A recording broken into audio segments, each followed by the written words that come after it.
abanakoranaga na Fabien Hagenimana nawe akaba ari umuhanzi ubana n'ubumuga bw'utabona. Ubwo twabasuraga twasanze muri bya bihe bya covid ari mwebwe mwabanaga umwitaho mu buzima bwe bwa buri munsi. Fabien ubungubu kugeza kuri isaha amakuru arimo kuvuga ko yamaze kuva kuri isi y'abazima. Ayo makuru byaba ari ukuri? Ni ukuri. Fabien yaje kuvuga ikibazo cy'ubuzima butari bwiza kuva mu ntangiriro ze kuko ajyaga akunda gutanga ibiganiro, ariko yaje guhura ikibazo cyo kurwara indwara y'igituntu. Ngiye kubashimira abakunzi bacu abakunda gukurikira imbuga zacu. Muri aka kanya rero reka tubabwire ngo abafite ibibazo mukomeze mugire kwihangana. Twongere tubibutse ko turimo kwibuka ku nshuro ya 28 Jenoside yakorewe Abatutsi mu Rwanda, nkaba nongeye gufata mu mugongo abayirokotse.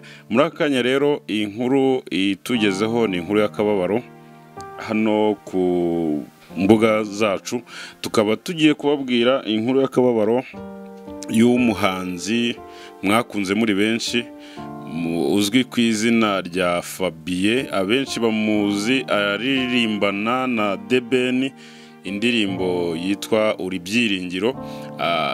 Icyo gihe ubwo yaririmbaga ino ndirimbo byazamuye amarangamutima y'abantu benshi cyane. Abantu baravuga bati ni ibintu byiza kubona umusitari nka The Ben yagerageje gukorana n'umuhanzi. Benshi bari baragize gicibwa kuko uyu nguyu Fabien yarafite ubumuga bwo kutabona, aho yakundaga gucuranga gitari niyo abantu benshi bari bamuziho. Ariko inkuru itugezeho mu masaha make ashize nuko uyu Fabien atakiri kuri iyi si y'abazima, yamajije kwitaba Imana. Mu minsi yashize ndabyibuka nibwo twagerageje kumutabariza. Umwe mu babanaga amaze kutubwira yuko afite ikibazo cy'uburwayi, aho byavugwaga ko arwaye, afite uburwayi bw'igituntu cyo mu magufa. Ubwo rero yarari kwa muganga, yarari ku bitaro bya Kibagabaga, amakuru ari no kutugeraho akaba ariho yaguye. Umwe mu babana na Fabien twagerageje kuvugana nawe atubwira yuko koko iyo nkuru y'akababaro ari impamo. Tugerageza rero kuvugana nawe igihe yaba azashyingurirwa. Tubwira yuko bagerageje kuvugana n'ababyeyi be, dore ko uyu Fabien yarafite mama we umubyara. Tubwira yuko bavuganye ababyeyi, mama we ubungubu barimo guturuka mu ntara kuko Fabien yabaga mu mujyi hano ku Gisozi ahazwi nka Beretwari niho yaracumbitse. Kuri uyu mwanya rero amakuru atugeraho nuko hakiri gukusanywa ibishoboka byose kugira ngo bibe byakwifashishwa mu kuba bashyingura Fabien. Ariko dusubiye inyuma gatoya ku bantu bakunze ibihangano bya Fabien cyangwa se bakamukunda mu murya wa gitari, kuko yagiye agirana ibiganiro byinshi bitandukanye n'abantu benshi batandukanye, abanyamakuru hano mu Rwanda. Ngira ngo mwagiye mumubona agaragara ku bitangazamakuru bitandukanye. Hari ibiganiro byinshi twagiye dukorana nawe, ariko kugeza kuri isaha twagira ngo tubabwire yuko ari inkuru ibabaje rwose ko uyu Fabien atakiri kuri iyi si y'abazima. Umuntu akaba yavuga ngo ku nshuti ze, ku bakunzi be, ni ukuba hafi umuryango we. Tukongera wenda no kuvuga yuko binashobotse haba gufata mu mugongo abo mu muryango we basigaye, kuko Fabien ngira ngo murabyibuka yakomeje kuvuga yuko umuhanzi bakoranye indirimbo ariwe The Ben uba muri Leta Zunze Ubumwe za Amerika. Abantu bagiye bavuga bati yaramukijije, ariko hari ikiganiro twigeze kugirana nawe afite akababaro kenshi kuko yumvaga abantu benshi bavuga yuko yakijijwe na The Ben, ariko ntago ariko byari biri. Uyu Fabien tubibutse ko n'inzu yaracumbitsemo ari umugiraneza hari ya Beretwari wari warayimukodesheje, ariko ayimuha ku buntu kubera yuko yabonaga nta epfo nta na ruguru agira ku buryo yabasha gukodesha inzu ye. Icyo gihe tunaganira yatubwiraga yuko ubwo COVID-19 yazaga mu Rwanda yamukomye mu nkokora cyane, kuko yajyaga wenda rimwe na rimwe abona ibiraka byamufashaga gucuranga akabona amafaranga, ariko COVID aho yari yaraziye byari byaramugoye. Nkeka ko rero Fabien ubu ngubu avuye mu mubiri rwose, ari umuntu wari ubayeho mu buzima butari bwiza, bikaba wenda umuntu yakongera akanavuga yuko byakagombye guha isomo umuntu. Ubu ngubu ushobora kwibaza ikibazo, The Ben barifotoranyije bigaragara yuko bari kumwe, abantu benshi baravuga bati ubwo yahuye na The Ben, abantu bamusara umugisha bavuga bati The Ben rwose yakoze ibintu byiza, baravuga bati Fabien ubu ngubu byose ubuzima burabonetse.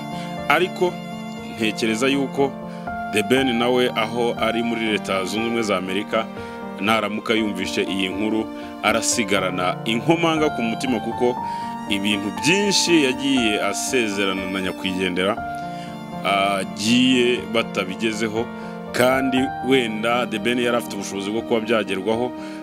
Hari umushinga yari yaravuze ko bari kuzakorana iriya ndirimbo, bagakorana amashusho yayo, byagiye bigaragara bajyanye mu bitaramo bitandukanye, ariko nkeka ko uyu Fabien ari nzava mu mubiri iyi ndirimbo batayikoranye. Ndumva rero The Ben ikibazo bagiye gusigarana ni icyuko atigeze asohoza ibyo yari yarasezeranyije Fabien mbere, bikaba birangiye ibyo yari yaratekereje bitagezweho. Umuntu akibaza ati se The Ben azakura hehe Fabien ko agiye ibyo bari barateguranye bitagezweho? The Ben ubu ngubu agiye gusigarana ikibazo ndetse n'ibikomere by'uko ibyo yari yarasezeranyije Fabien bidakozwe. Abantu benshi bagiye babwira Fabien, kuko yanatuganije atubwira ati rwose mbabazwa nuko bavuga ngo The Ben yarankijije, yanteje imbere, ariko akatubwira ati mu by'ukuri ntababeshye nta kintu The Ben yigeze ampa. Icyo gihe tunaganira aratubwiraga ati niba binashoboka mwamuduhamagarira mukamumbariza, kuko ngewe sinjya namenya n'amakuru ye. Ati njya kubumva ngo yaje mu Rwanda akagenda, ibyo ngibyo byose byagiye binavugwa, harimo ibyo yagiye atwibwirira akiri muzima, ariko kugeza kuri uyu saha ntago agihari. Nkaba navuga ngo rero ni inkuru y'akababaro ibabaje, ariko buri wese amenye yuko iyi si tuyiriho nk'umushyitsi, nta muntu uzayibaho by'igihe kirekire cyangwa se uzatura nk'umusozi. Icyo nakwifuriza abantu bose bakundaga uyu nguyu Fabien nuko bakomeza kwihangana, ndetse tukihanganisha n'umuryango we muri rusange, n'umuryango mugari w'abanyarwanda bamukundaga. Hari ababaga mu Rwanda bamukundaga, hari ababaga hanze y'u Rwanda bumva ikinyarwanda, ndetse n'abakunda umuziki, kuko yari umuntu uzi gitari mu buryo butangaje, ayicuranga atabona. Ibyo abantu bose bagiye babikurikira barabibonye. Ni nacyo kintu cyatunguraga abantu, kuko yavugaga yuko inspiration yo kwiga gitari, cyangwa se atangira kwiga gitari yatangiye kuyigira muri biriya bigo by'igatagara, hariya bakira cyangwa se bafasha abafite ubumuga, niho yavugaga yuko yigiye gitari. Aha rero murumva yuko igihugu cyacu gihombye umuntu w'ingirakamaro, wajyaga ashyira abantu mu byishimo, abacurangira za ndirimbo muzi za kera za karahanyuze, yakunda gucuranga indirimbo za niyo mugabo Firemo n'izindi zitandukanye. Icyo nababwira rero, dukomeze twihangane kandi dukomere, Imana ikomeze ibane namwe. Murakoze cyane.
twonge kubabwira ngo mugire kwihangana, watangira utubwira amazina yawe, mwitwa bande?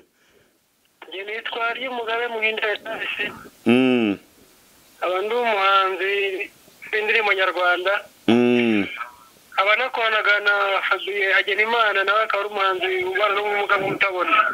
Ubwo twabasuraga twasanze muri bya bihe bya covid ari mwebwe mwabanaga umwitaho mu buzima bwe bwa buri munsi. Fabien ubu ngubu kugeza kuri isaha amakuru arimo kuvuga ko yamaze kuva kuri isi y'abazima. Ayo makuru byaba ari ukuri? Ni ukuri. Fabien yaje kuvuga ikibazo cy'ubuzima butari bwiza kuva mu ntangiriro ze kuko ajyaga akunda gutanga ibiganiro, ariko yaje guhura n'ikibazo cyo kurwara indwara y'igituntu, akaba yaragiragaho n'ikintu cyamuryaga mu nda n'iki byose, na mama yambwiye ko ngo cyagonze nk'inshuro nk'eshatu nk'iki byose, kwa kundi umuntu aba yitaba Imana nyine hari ibimenyetso bigaragara. Fabien akaba yaguye mu bitaro by'Ikibagabaga inshuro ya gatatu agiye ivuza. Kuri ubu ngubu Fabien atabarutse yarafite imyaka ingahe?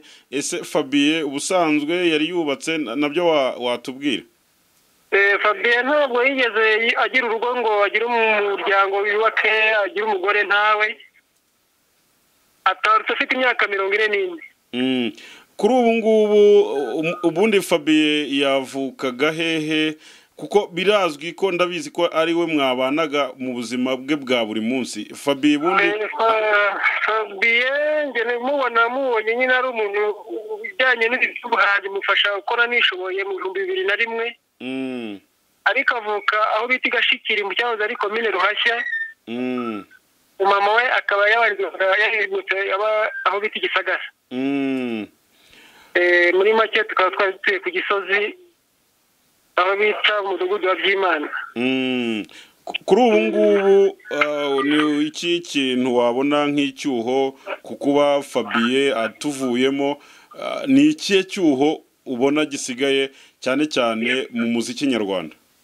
Gusa icyuho mu muziki nyarwanda ari umuntu umenyewe mu ndirimbo zisanzwe karahanye z'abandi, ariko nawe yagiraga nize yabashije kuzisohora, ariko ubwo icyuho nyine ni ukuvuga ko abamukundaga bose abazihindiraga bakishima batazongera kumubona, uretse gusa twebwe dusigaye kuko natwe twikora nkawe tuzabafasha nyine tugakomeza tukaririmba uko yarimbaga.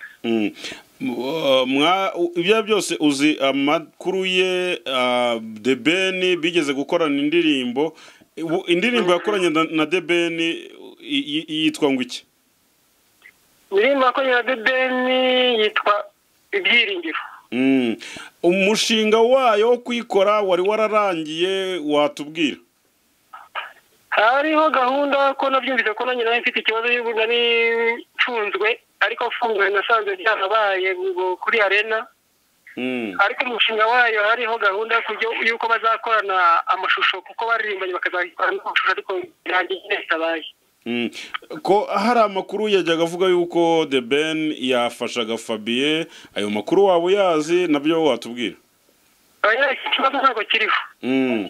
Gahunda zose ntayo gufasha ntabwo The Ben, gusa hari gahunda kumenyesha bimeze gutya ariko nta kintu cyabaye cyo kugira ngo Fabien agire ukuntu yatabaruka ari cyo yamuhaye. Yagiye bavuganye mbere bagihura. Kuri ubu ngubu rero umuntu yakubwira nawe ubuze umuntu ukomeye w'ingenzi, nkeka ko ari nawe wari warakwigishije gucuranga hari, niba ntibeshye? Niko bimeze, ariko unafuza akanagira n'ahandi, ariko niko niyo ntangiro.